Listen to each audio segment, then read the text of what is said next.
We do need to begin by discussing the Lakers. Despite ending the regular season on a 5-game winning streak, the Lakers will face the Warriors in the play-in tournament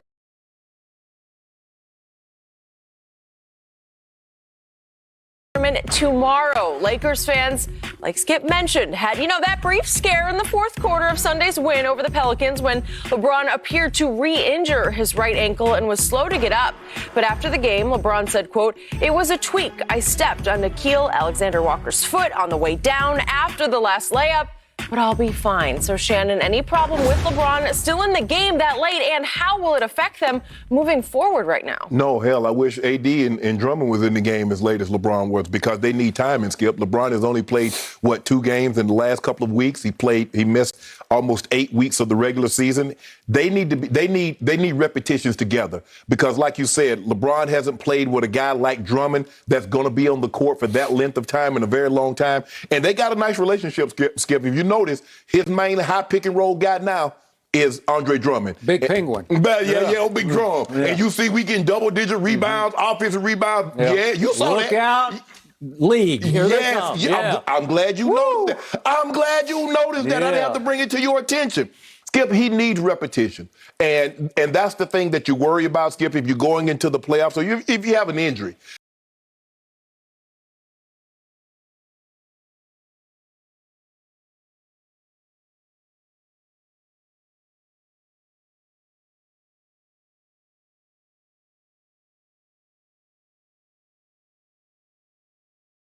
That's what happened in that situation. But I do not have a problem with LeBron being in the basketball game for the simple fact he needs repetitions. He has not played in an extremely long time. It's only his second game back in 2 weeks. He's only played 4 games in 8 weeks. So the thing that LeBron needs is to knock the rust off by playing. And that's what he did. Try to get his win back. They're doing a great job, Skip. I think he played, 27, 28 minutes. He hadn't played a whole lot. Knowing come playoff time, Skip, you're not on a minutes restriction.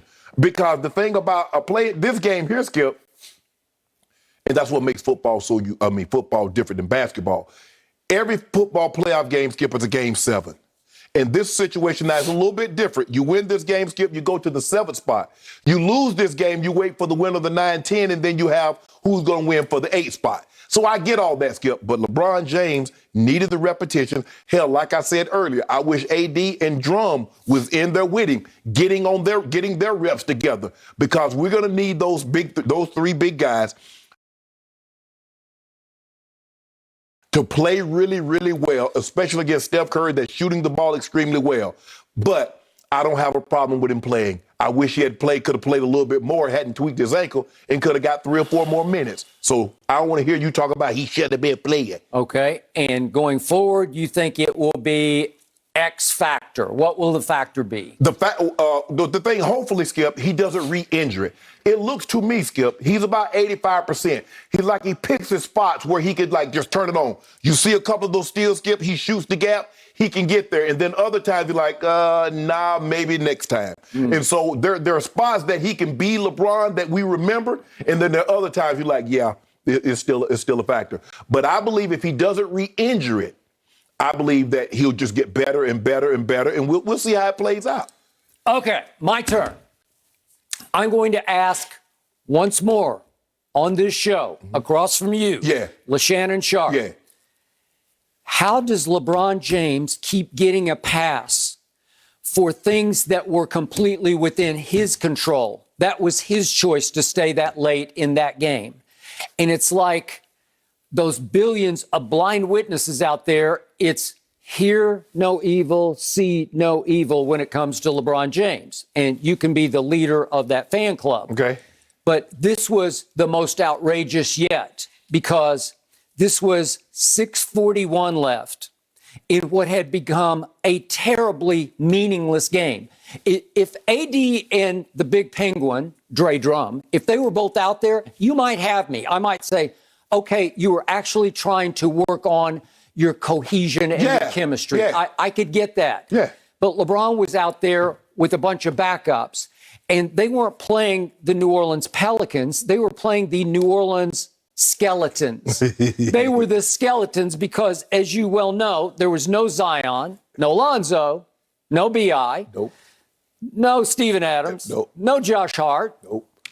And at that point, there was no even Jackson Hayes, who's a great young shot blocker, and I thought he had torn his knee up shortly before this. Yeah. And fortunately, it came back just some sort of leg contusion, which I was like it hyperextended. I don't know, but I was pleasantly shocked because he looked like he was crying as they carried him off. He was. And he did not walk off as LeBron did way back when he first hurt his ankle under his own power. Mm-hmm.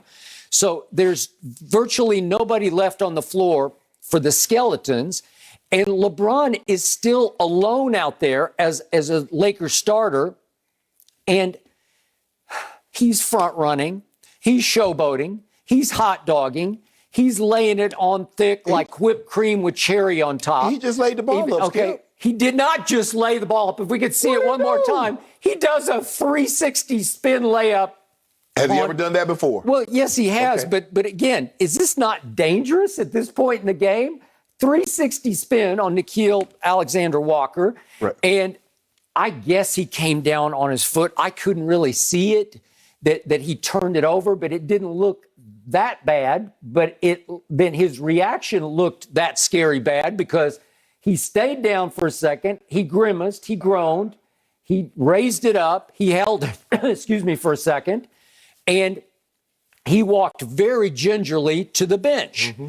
And I'm thinking it didn't look any better than the first time we're going to talk about the Solomon Hill play a little later in the show. Mm-hmm. But he walked that one off. Right. And I did watch the post game live on the local Lakers station here in Los Angeles, and they had Anthony Davis on first. And Anthony said, well, I don't think it's too bad because he was walking around in the locker room. Right. So I'm not going to worry about it until he tells me to worry about it.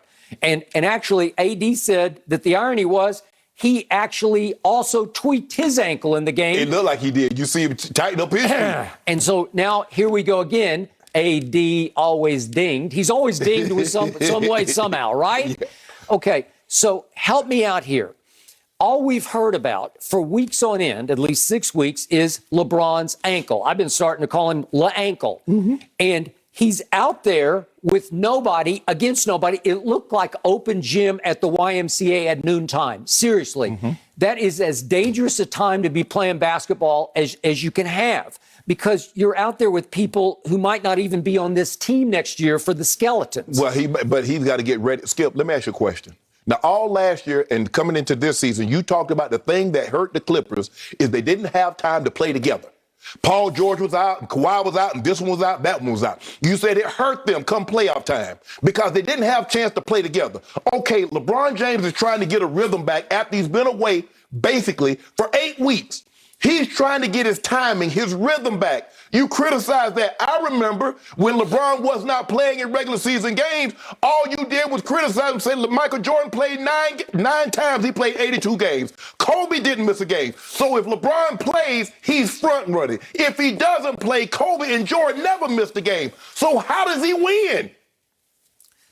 Michael was never hurt except for his second year when he broke his leg. Yes. But he was never, ever hurt after that, so there was no reason for him to miss games. Well, he took a year and a half off. What about the year and a half he took off? Okay, you know and I know what that was. But did he take it off, Skip? Okay, but was it because he was hurt? I'm just asking you a question. His feet was hurt because they said the pressure would get to him. What about the 3 years he took off after the last title? Okay, so he got 5 years break. Forced into retirement, so that has nothing to do with this, because this is all we've heard about is LeBron came back for Sacramento and Toronto. He missed the last second shot against Sacramento.